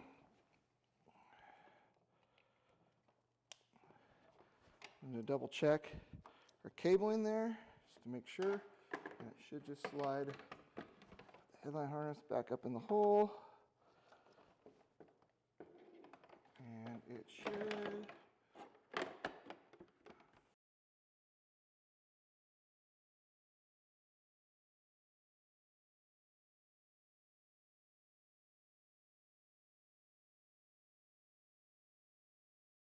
Well, that's it. that's our brand new audio kit for the ST Lowrider. We do have another video that showcases the add-on back kit that you can purchase at the same time, or you can add on another time. I'll put a link in the description below.